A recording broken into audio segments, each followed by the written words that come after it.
The numbers didn't make sense. I blinked hard, refreshed the banking app, and stared at my phone again. Where there should have been 5 digits, I saw only 2. $47.13. My name is Cynthia, and I just worked a double shift that left my feet screaming and my lower back feeling like it was filled with ground glass. At 25, I'd spent the last 2 years working as both a waitress and library aide, carefully building my grad school fund. Every tip, every extra hour, every holiday shift, all of it went straight into savings. This has to be fraud, I muttered, dropping my bag on the kitchen counter. The house was quiet except for the familiar sound of rapid clicking coming from Colin's room upstairs. My younger brother was probably streaming again, talking to his followers about whatever game he was playing. I dialed the bank's fraud department with trembling fingers. After 20 minutes of security questions and account verification, the representative's words hit me like a sledgehammer. The funds were transferred yesterday afternoon, ma'am. The authorization came from a joint account holder. Joint account holder? My voice cracked. That's impossible. I'm the only one on this account. I'm showing your mother, Marilyn, as a joint holder since the account was opened. The clicking upstairs stopped. Heavy footsteps crossed the ceiling, and then my mother appeared in the kitchen doorway, still wearing her work clothes from the high school where she taught. Oh, you're home early, she said, her smile too bright. I made chicken for dinner. Mom, I held up my phone. What happened to my savings account? She busied herself with the dishes in the sink. We had to make an investment for Colin's future. He needed a proper setup for his streaming career. The world tilted sideways. My grad school money went to Colin's gaming computer? Now don't be dramatic. She turned, drying her hands. He's building a real following online. This could be his big break. I pushed past her, taking the stairs 2 at a time. Colin's door was open, and there it was, a massive desk supporting 3 curved monitors, RGB lighting pulsing through a clear PC case that probably cost more than 3 months of my rent. My brother spun in his new gaming chair, headset around his neck. Hey, sis, check it out. Finally got my dream set up. You knew. It wasn't a question. You knew that money was mine. He shrugged, turning back to his screens. Mom and Dad said it was fine. Besides, you can always save up again, right? Dad. Of course he'd gone along with it. I found him in the garage, pretending to organize his tools. Did you even try to stop her? I asked. He wouldn't meet my eyes. Your mother knows what's best for the family.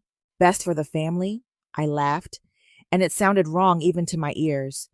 I worked 2 jobs for 2 years. I missed holidays, birthdays, everything, and you just gave it away to Colin for games? He deserves some fun, Mom said from behind me. You're always so serious, so focused on work and school. Colin has a real chance here. I looked between them, Mom's self-righteous smile, Dad's averted gaze, the sound of Colin's voice upstairs already back to entertaining his viewers. 2 years of exhaustion, of falling asleep between shifts, of missing out on friends and life. All of it converted into blinking lights and computer parts without my consent. How much? I asked quietly. What? How much did you take? Mom waved her hand dismissively. Around 15,000. But you're young. You can work another year, I finished for her.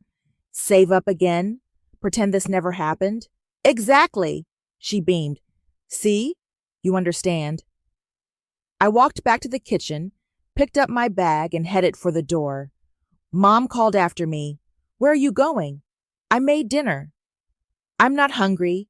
I stepped outside into the cool evening air.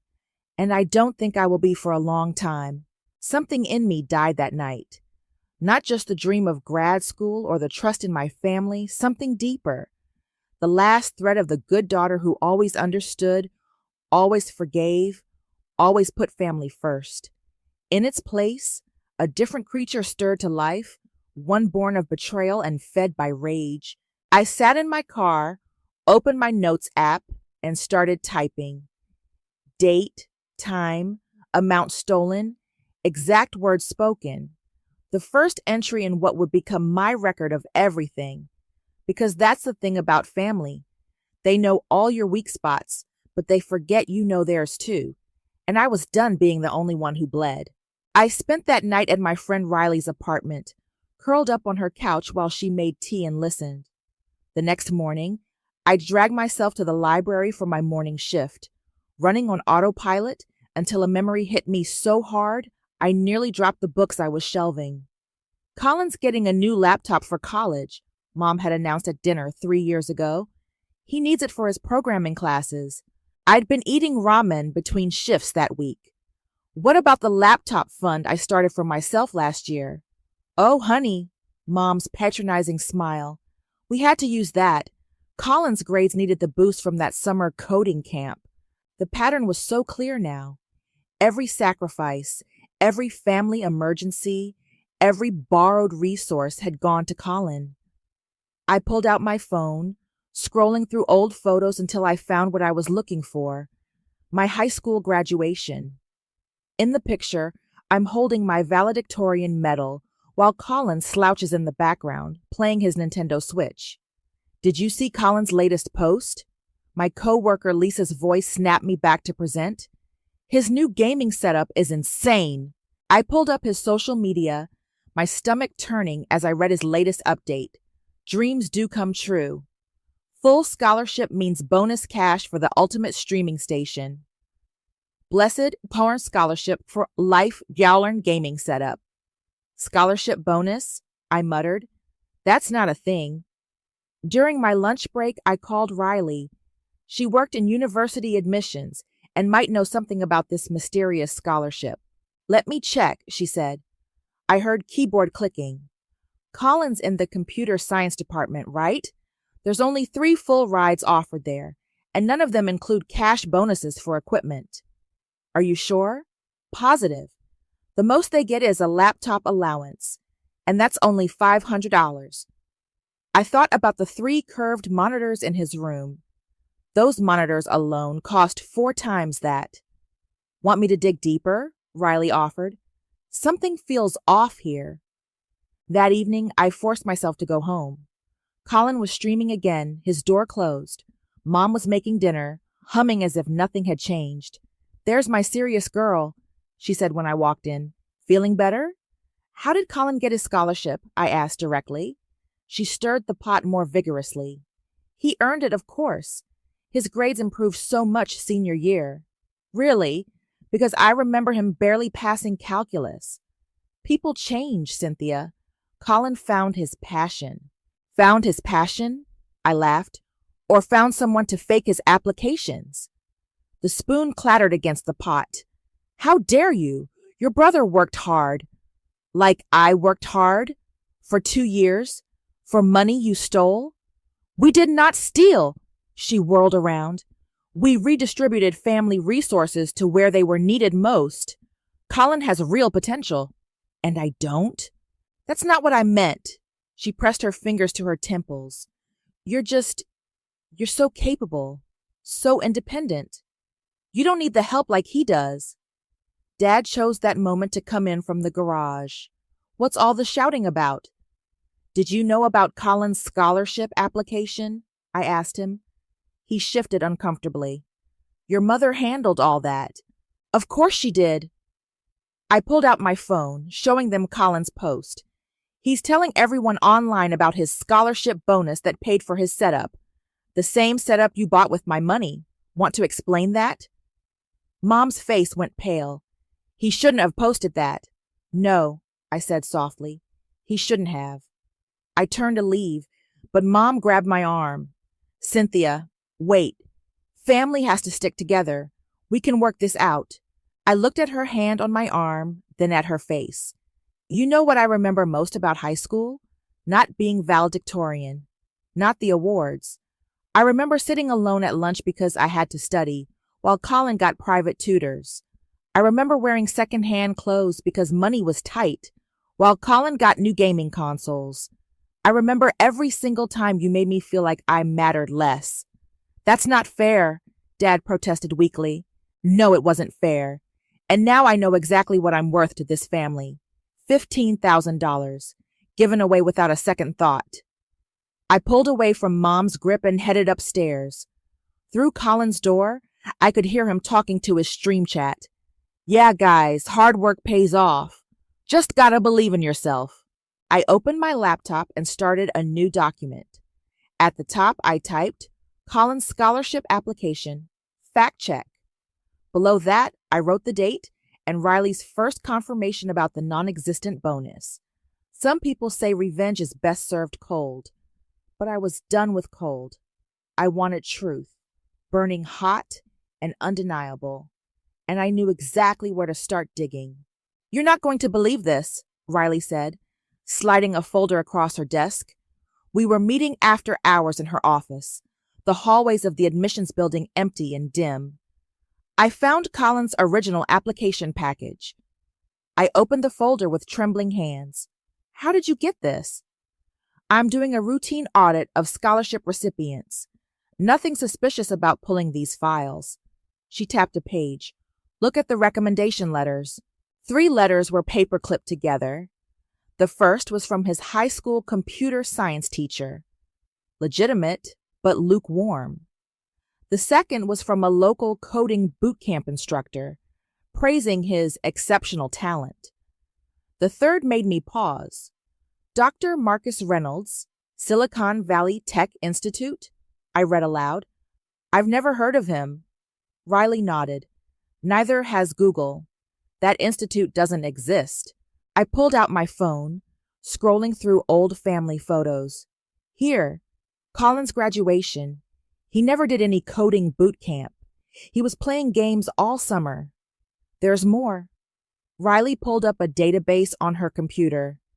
The community service hours he claimed, 20 hours at the senior center teaching computer skills.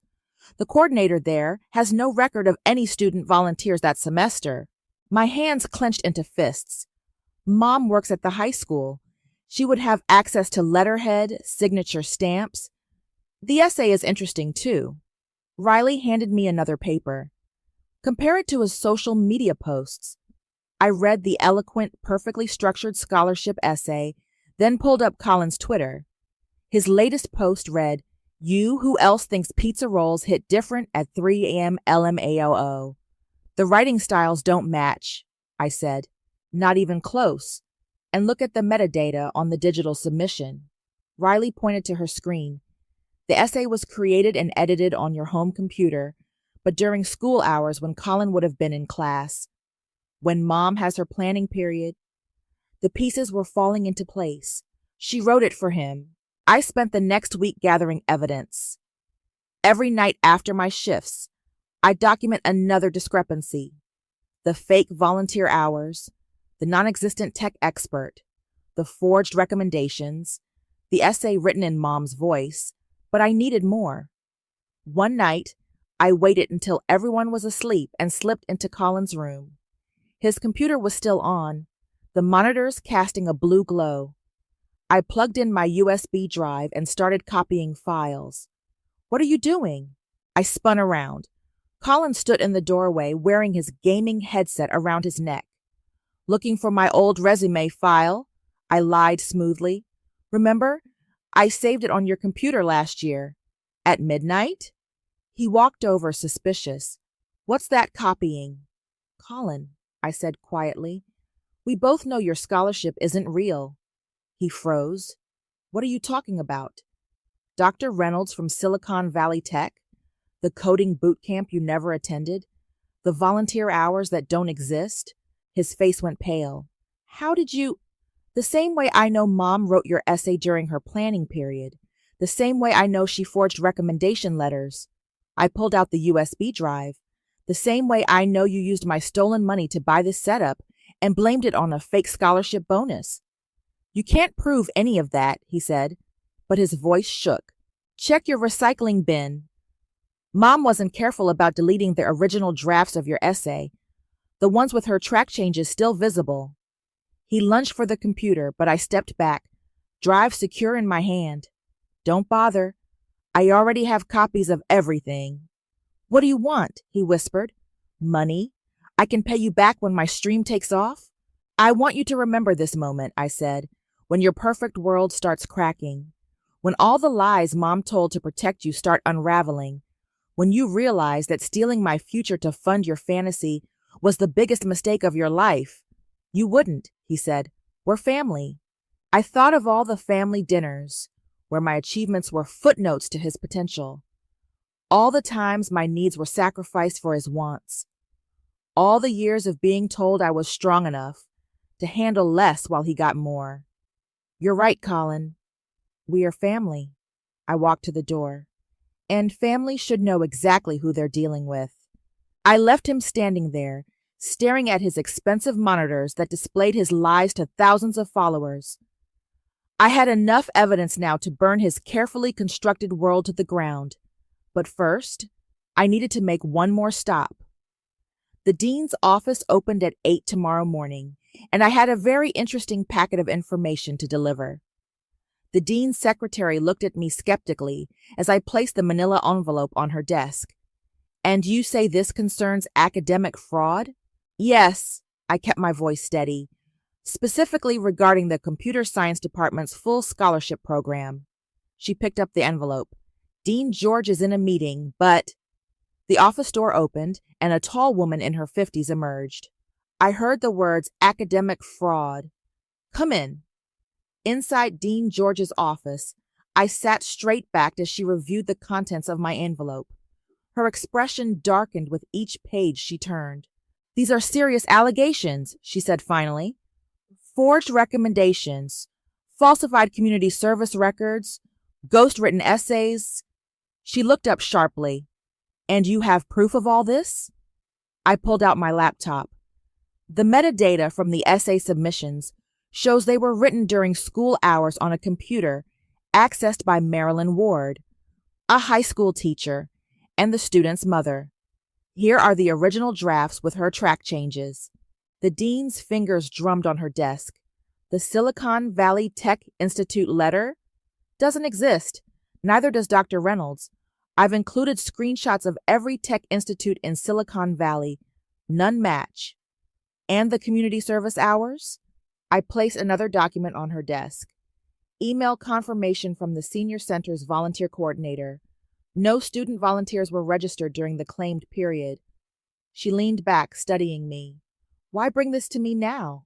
Because the student in question is using his fraudulent scholarship status to mislead others. I showed her Colin's social media posts.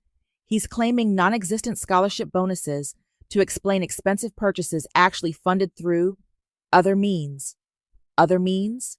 Stolen money, I said flatly. From me, his sister. Her eyebrows shot up.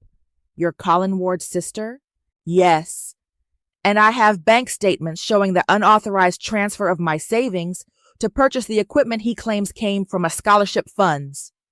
Dean George was silent for a long moment. You understand this could result in his immediate expulsion? Criminal charges could be filed for fraud. I understand completely. This will impact your family significantly.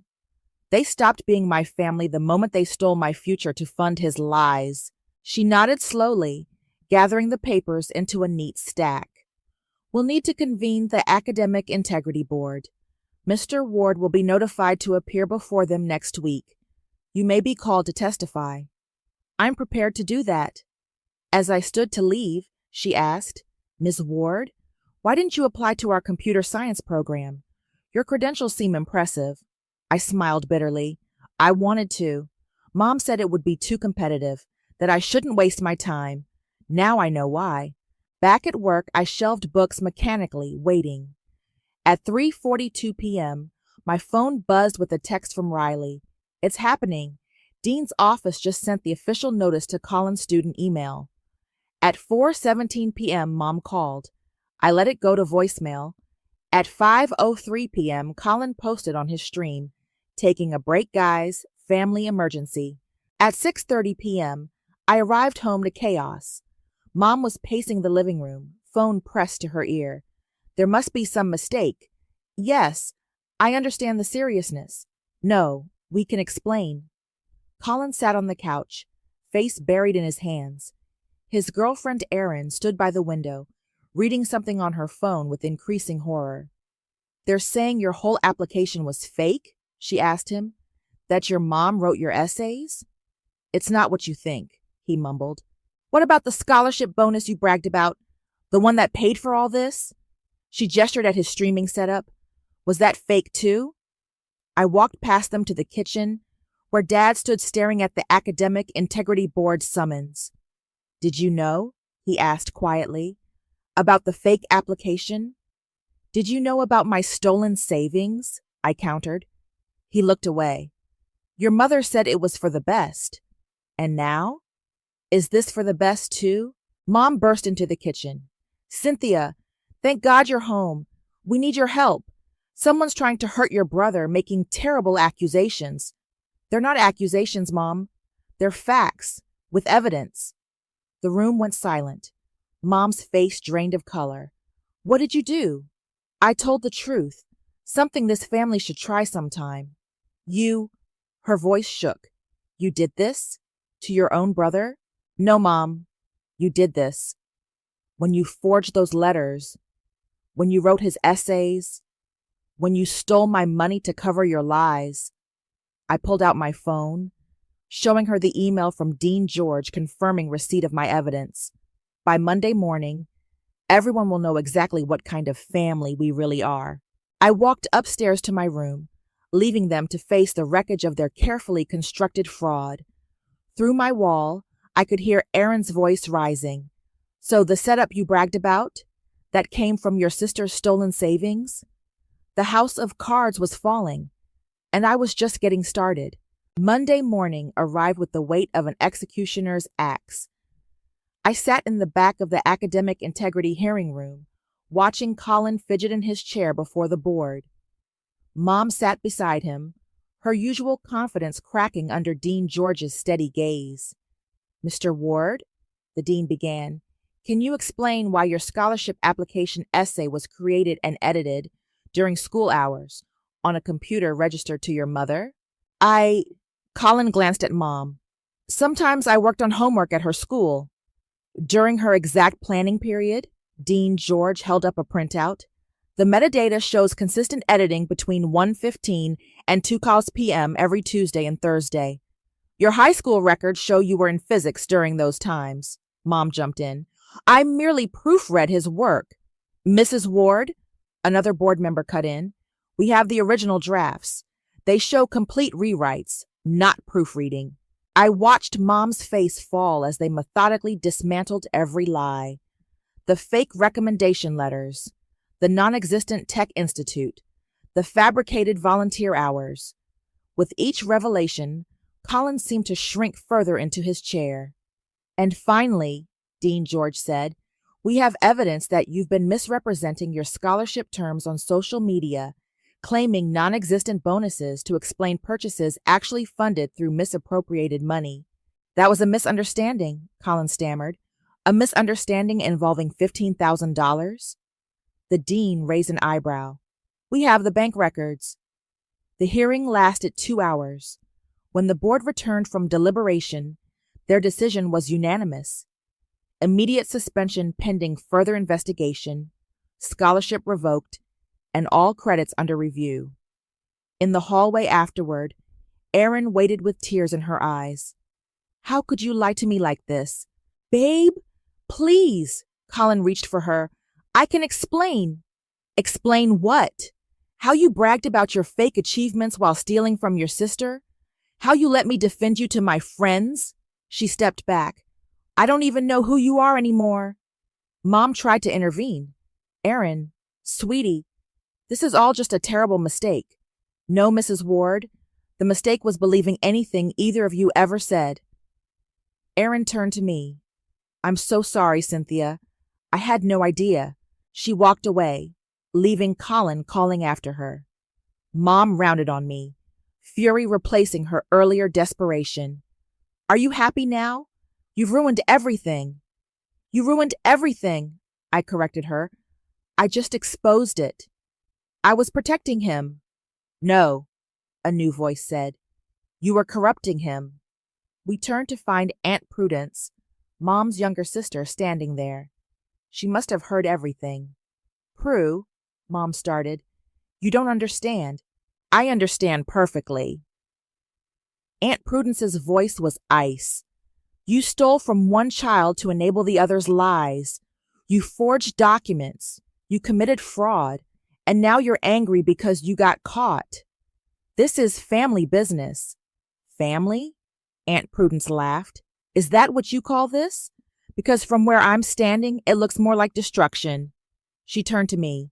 Cynthia, do you need a place to stay? Before I could answer, Colin's phone chimed. His face went pale as he read the message. No, no, no. What is it? Mom demanded. My sponsors. He showed her the screen. They're dropping me. Someone sent them proof about the fake scholarship and the stolen money. My whole gaming channel. I didn't have to ask who sent it. Riley had connections in the gaming industry through her brother. One email with the right evidence to the right people, and Colin's carefully curated influencer career was crumbling too. This isn't fair, he shouted. All I wanted was a chance. A chance? I finally spoke. You had every chance, every advantage, every opportunity. What you didn't have was the right to steal mine. Mom grabbed my arm. You have to help us fix this. Tell them it was a mistake. The only mistake, I said, removing her hand, was thinking you could get away with it forever. I walked away with Aunt Prudence, leaving them in the hallway with their shattered lies. Behind us, I heard Mom's phone ring. Probably the high school administration wondering why one of their teachers was involved in academic fraud. You know, Aunt Prudence said as we reached her car, your mother pulled similar stunts when we were young. Always manipulating, always justifying. I watched her do it to our parents until there was nothing left. And now? Now she gets to learn that actions have consequences. She squeezed my shoulder. And you get to learn that family is more than just the people who share your name. It's the people who share your values. I looked back at the building where my brother's future was unraveling, where my mother's carefully constructed world was falling apart, where truth had finally broken through years of lies. Yeah, I said softly. I'm starting to understand that. Sunday brunch at Aunt Prudence's house had become my new normal over the past 2 weeks. I was buttering toast when my phone buzzed with a news alert. Local high school teacher suspended amid academic fraud investigation. They finally did it, Aunt Prudence said, reading over my shoulder. The school board had to act once the university filed their report. The doorbell rang. Through the window, I saw Mom's car in the driveway. I invited her, Aunt Prudence admitted. The whole family's coming. It's time we dealt with this openly. Within 30 minutes, the dining room filled with relatives. Mom sat rigidly in her chair, Dad beside her looking lost. Colin slouched in a corner, his phone conspicuously dark. His streaming channel had gone silent since losing his sponsors. Well, Uncle Rob said, cutting through the tension, anyone want to explain why my sister's all over the local news? It's a misunderstanding, Mom began her familiar defense. Stop. Aunt Prudence set down her coffee cup hard. No more lies, Marilyn. Tell them what you really did. I was helping my son. By stealing from your daughter? Cousin Rachel interrupted. That's not helping. That's theft. You don't understand. Mom's voice rose. Colin needed consequences. Aunt Prudence cut in. Instead, you taught him that fraud and theft were acceptable as long as he got what he wanted. I had to protect him. Protect him. I couldn't stay quiet anymore. From what? Hard work, honesty, personal responsibility? From failure, Mom shouted, then caught herself. The room went silent. And what about me? I asked softly. Who protected me when you took everything I worked for? You're stronger, she said, as if it explained everything. You can handle it. I pulled out my phone, opened the voice recorder app, and hit play. Mom's voice filled the room. Yes, I took the money from Cynthia's account. Colin needed it more. She can always work another year. When did you record that? Mom's face went white. The night you admitted stealing my savings, right before you got suspended. I looked around the table. Everyone should know exactly what happened. The recording continued, damning evidence spilling into the stunned silence. When it finished, Uncle Rob spoke first. Jesus, Marilyn, what were you thinking? She wasn't thinking, Aunt Prudence said. She was doing what she's always done, playing favorites, manipulating situations, justifying theft as love. It wasn't theft, Mom insisted. Really? I pulled up my banking app. $15,000 disappeared without my consent. What would you call it? I had access to that account because you made me add you when I was 17. I showed the family the transfer records. You waited until I had saved enough, then took everything. Colin finally spoke up. I didn't know it was her money, not at first. But you knew later, I turned to him. You knew when you posted about your fake scholarship bonus, when you bragged about your setup online, when you lied to Aaron's face. He stared at his empty plate. Mom said it would be fine. And now? Aunt Prudence asked. Is it fine now that you're suspended? Now that your sponsors dropped you? Now that Aaron won't return your calls? Dad cleared his throat. Maybe we can find a way to pay Cynthia back. With what money? I laughed bitterly. Mom's suspended without pay. Colin's lost his income, and you... I met his eyes. You never stood up for me before. Why start now? The recording had made its way online somehow, probably through one of Colin's angry ex-followers. The local Facebook groups were buzzing, parents demanding Mom's removal from teaching. Your reputation is destroyed, Aunt Prudence told her sister. Your career might be over. Your son's future is compromised, all because you couldn't let him face one honest failure. I was trying to help. No, I stood up. You were trying to control, to manipulate, to force reality to match your perfect vision, no matter who you hurt. Cynthia, please. Mom reached for me. We're still family. I stepped back. Family doesn't steal from family. Family doesn't lie and cheat and justify corruption as love. I looked around the table. I'm done pretending this is normal. I'm done being the responsible one who has to understand and forgive. I'm just done. As I walked out, Aunt Prudence followed. Behind us, I heard the family erupt into argument, years of enabled behavior finally being confronted. You know, Aunt Prudence said quietly, sometimes the kindest thing we can do for people is let them face the consequences of their actions. I nodded, watching through the window as Mom buried her face in her hands, her carefully constructed world finally, completely shattered. The email from Riverside University arrived during my lunch break at the library. Riley had helped me apply there after everything exploded, and now my hands shook as I opened the message. Full scholarship, graduate program in information systems, teaching assistant position. My phone rang. Riley. Did you get it? I got it. My voice cracked. I actually got it. Of course you did. Your GPA was incredible, and that recommendation from your library supervisor was glowing. She paused. Have you told your family? They're not my family anymore. Not really. As if on cue, Dad's truck pulled into the library parking lot. I watched through the window as he sat there, gathering courage. I have to go, I told Riley. Someone's here. Dad looked older as he approached my desk, his shoulders heavy. Can we talk? I led him to the empty reading room. He pulled an envelope from his jacket. It's not much, he said, sliding it across the table, but it's everything I had in my personal savings. About $3,000. I didn't touch the envelope. Why now? Because I failed you. He rubbed his face. I failed you every time I stayed silent. Every time I let your mother... He trailed off. Let her what? Steal from me? Favor Colin? Destroy my chances? Yes. The word seemed to pain him. I told myself I was keeping the peace, but I was just being a coward. Through the window, I could see the familiar shapes of my life.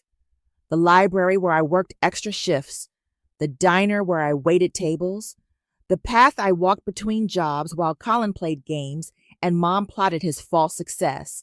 You know what hurts the most? I asked quietly. Not the money, not even the lies. It's that you all thought so little of me, that I was just convenient, the reliable one you could take from because I'd always find a way to recover. I know. He stared at his hands. Your mother, she lost her job yesterday. The school board made it official. I heard. Colin's moving back home. His landlord found out about the fraud investigation, wouldn't renew his lease.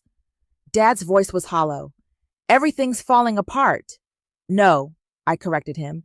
Everything's finally showing its true shape. He pushed the envelope closer. Please take it. It's not enough, but keep it. I stood up. You'll need it more than me now. What do you mean? I showed him the email from Riverside. I got a full scholarship, teaching assistant position included. I'm moving next month. He seemed to struggle for words. That's wonderful. Does your mother know? Mom lost the right to know anything about my life when she stole my future to fund Colin's lies. She misses you. She misses controlling me. I gathered my things. The daughter she could manipulate and drain and dismiss because I was strong enough to handle it. Cynthia, I have to get back to work. I headed for the door, then turned back. You know what real strength is, Dad? Not letting people hurt you just because they're family. Not accepting lies just because the truth is uncomfortable. Not staying silent when you know something's wrong. He nodded slowly. I understand. And I'm sorry. I know you are, but I'm not the one who needs to hear it. I gestured to the envelope. Take that home. Help Mom find a new job. Help Colin face reality. Be the father you should have been all along. As he left, my phone buzzed with a text from Colin. Can we talk, please? I typed back, nothing left to say. Another buzz. I'm sorry. I didn't know it would end like this. That's the problem, I replied. You never thought about how it would end. You just took and took until there was nothing left. No response came. Through the library window, I watched Dad's truck pull away, carrying his too-late attempt at redemption. Riley called again. Hey, we should celebrate. My apartment has a spare room ready whenever you want to move in. I looked around the library, at the books I'd shelved during countless extra shifts, at the desk where I'd studied between jobs, at all the pieces of a life I'd built while my family tore down my foundation. You know what? I said, smiling for what felt like the first time in weeks. Let's celebrate. I just got a full ride to grad school, and I did it without stealing from anyone. That's my girl, Riley laughed. Want to know the best part? Your new department is right next to the computer science building where your brother used to study. Used to, I repeated softly. Funny how karma works, isn't it? Justice doesn't heal everything, but it clears the rot. And sometimes that's enough to start growing something new. The moving truck pulled away, leaving me and Riley standing in our new apartment surrounded by boxes. My phone buzzed. Another message from Mom. I deleted it without reading, just like the others. Last box, Riley announced, cutting through the tape. Hey, what's this? She held up a thumb drive labeled Truth. That's my insurance policy. I took it from her. Every piece of evidence, every forged document, every manipulated application, every stolen dollar. I walked to the kitchen counter and set it down. I'm leaving a copy at home before we go. Are you sure you want to do this? They need to understand what they did. All of it. I grabbed my keys. Coming? The drive to my old house felt shorter than ever. Mom's car was gone, probably at another job interview, but Dad's truck sat in the driveway.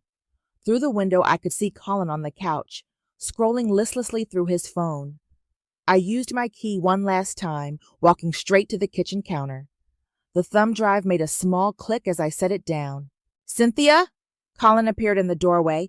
He looked smaller somehow, without his streaming setup and false confidence. I didn't think you'd come back. I'm not staying. I pointed to the drive. That's everything. Every lie. Every theft. Every manipulation. Watch it, learn from it, or don't. But know that I have copies. More revenge? His voice was bitter. No, insurance. I met his eyes. In case any of you ever try to rewrite this story, Dad emerged from the garage. I thought I heard. He stopped, seeing me.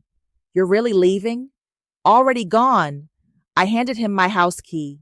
The drive contains everything, including Mom's confession about stealing my money. Keep it somewhere safe. Why give this to us? Because someday you might need to remember why I left, why I stopped answering calls, why I chose truth over family loyalty. Colin picked up the drive. My whole gaming career, gone because of truth. No, I corrected him. Gone because of lies. Your lies. Mom's lies. The truth just exposed them. And what about your truth? Dad asked. Where does it lead? I smiled. To a full scholarship I earned. To a future I built. To friends who don't steal from me or justify theft as love. My phone buzzed again. Mom. You should answer it, Dad said. She's trying to change. No, she's trying to control the narrative, like always. I declined the call. When she's ready to face real consequences, she knows where to find me. Until then. I let the sentence hang. Through the window, I could see Riley waiting in her car. My future packed in boxes in our new apartment across town. What about us? Colin asked quietly. Are we just done? That depends on you. I headed for the door. Watch what's on that drive. Really watch it. Then ask yourself if the brother I needed would have let Mom steal my savings. If he would have lied about scholarships while I worked 2 jobs. If he would have bragged online about things bought with stolen money. I didn't know. You knew enough. I turned back one last time. But here's what I know. I'm starting grad school next week. I'm teaching undergraduate classes. I'm building something real, not a life built on lies and theft and manipulation. Dad stepped forward. We could try to fix. Some things can't be fixed. I cut him off. Some trust, once broken, stays broken. But maybe that's okay. Maybe that's how we learn to build better foundations next time. I walked out, closing the door on their silence. Riley started the car as I got in. You okay? I looked at the house where I learned that family could be your worst betrayers, that love could be a weapon, that truth could be both destruction and salvation. You know what? I pulled out my new apartment key. I really am. Back home. Our home. I unpacked my books onto fresh shelves. My acceptance letter from Riverside hung on the wall, earned through work and merit, not fraud and theft. My phone stayed quiet. The deleted messages from Mom, a silence that spoke volumes. On my desk, I opened my planner to a blank page and wrote, Day 1, life I made myself. Revenge hadn't given me peace. It had given me something better. Freedom. Freedom from lies, from manipulation, from the exhausting dance of family loyalty that only ever flowed one way. I closed the planner and looked out my new window at a city full of possibilities I'd earned honestly. Sometimes the happy ending isn't about forgiveness or reconciliation.